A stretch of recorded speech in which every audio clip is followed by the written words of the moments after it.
So let me just like go over the distinctions really quickly. So disempowered is where you don't have choice, where choice has literally physically been taken away from you. So children, because of the need for survival, frequently are disempowered. They don't have a choice of the environment that they were born into. Immigrants who are being detained, people in prison. Some of what I was talking about earlier, there are places where there's literal, the homeless, very disempowered. They don't have choice on some primary physical sovereignty level. Okay. And we could unpack that. There's a lot of that going on. I'm thinking about refugees, not having any choice with the wars that are going on about whether or not they get to stay in their own home, be with their families. There's going to be massive food shortages. These are all the level of being disempowered. All right. Kind of terrifying. You guys can shake and yawn and do whatever you need to do as I'm talking about some of these things. And it's real. It's not some made up construct. There's genuine disempowerment set up by the dysfunction in our societies. Disempowered also, I just think about what happened with the Jim Crow laws and how our current policing and prison systems got set up. And it was encoded in law right after slavery was abolished. Where are we going to get free or cheap labor? And what they did was they changed the laws so that Black people in the South could be arrested for sitting on their front porch for loitering. This is real. And thrown into jail and then be forced to work. That's how our prison system started. A lot of people don't know that. Pretty fucking disempowered if you're sitting on your own front porch and you can be arrested and not do anything about it. Right? So that's disempowered. Victim power. We all use it. It is an awesome tool to get help, to get company. I had a history of crisis after crisis after crisis because in my family, so here's victim power. My mother said she wouldn't intervene unless there was blood, and she meant it. So there wasn't a lot of help. If I'm victimized and I can say somebody's hurting me, then somebody helps me, right? We all do it. It's a powerful tool. It's power. When I talk about victim power, it's a way of getting people enrolled in our struggle. It's a way of joining and creating alignment. I noticed that it's easier for me to talk about not having enough money with certain friends because they can relate. And I'm noticing that I'm not talking with those same friends about my prosperity because they go into their victim. And it's like, you know, there's a bunch of other ways that it works, but it's a tool that we all use because we learned how to use it. And this isn't gender at all. This is all about all humans get to use victim power to get company. Okay. Not the highest vibration. It's not very freed up. It's a very young kind of state, you know, where you re-stimulated our young feelings. Those of us that have truly been victimized have trauma. It's almost like using our trauma energy to survive, which works. But it's not very free.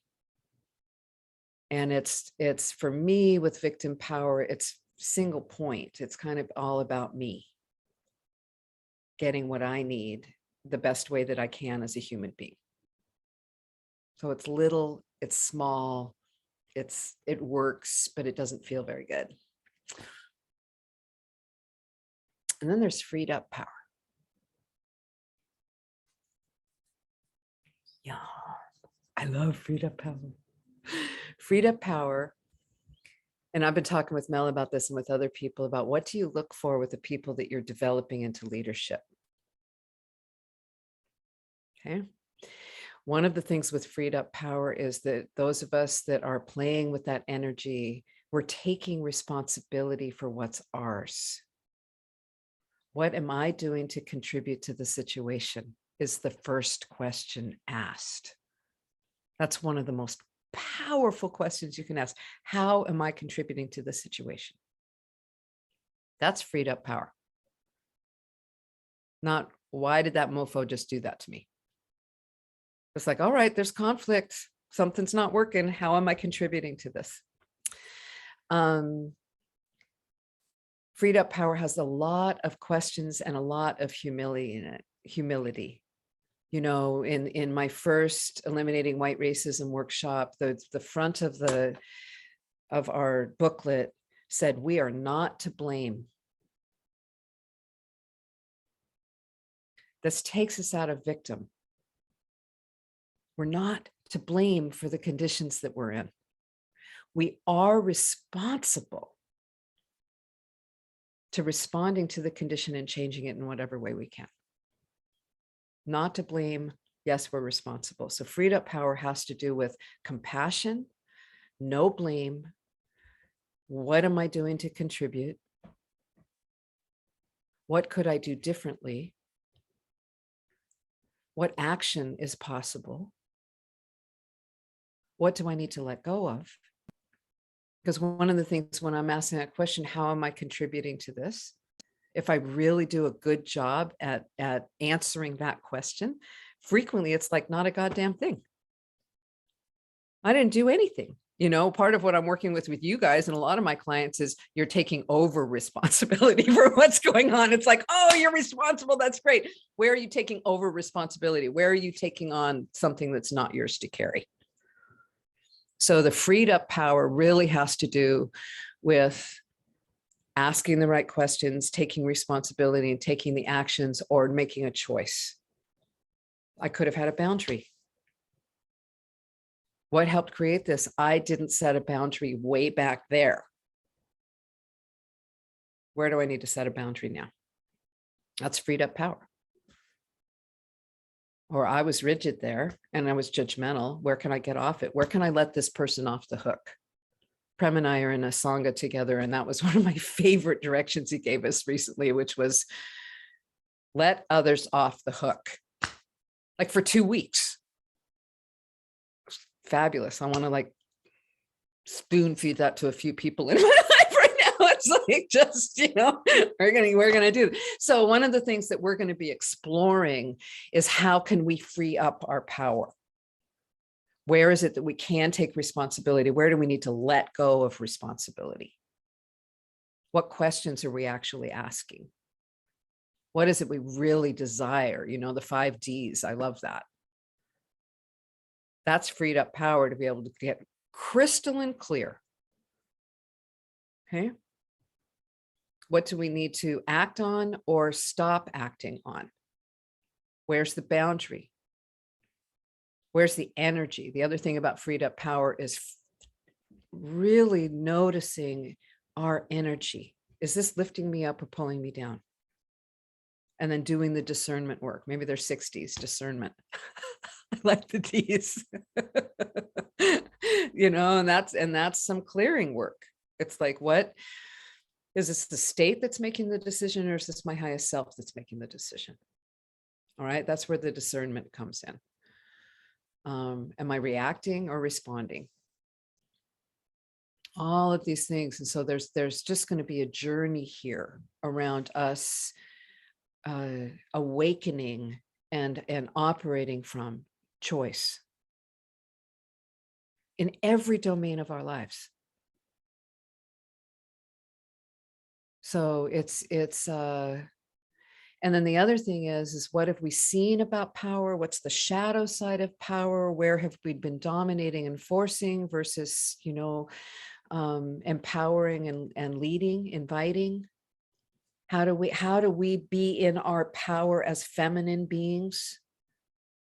not as dominant, like single point. I'm just going, damn the torpedoes. I mean, gonna go.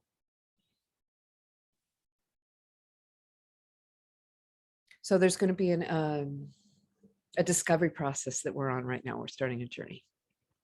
So that's my talk about disempowered, freed up power, victim power, which we're all going to use sometimes. That's never going to go away. But the thing that's better about being awake about it is I know that I'm doing that a lot less. And sometimes it feels really good to just give myself permission to just go there.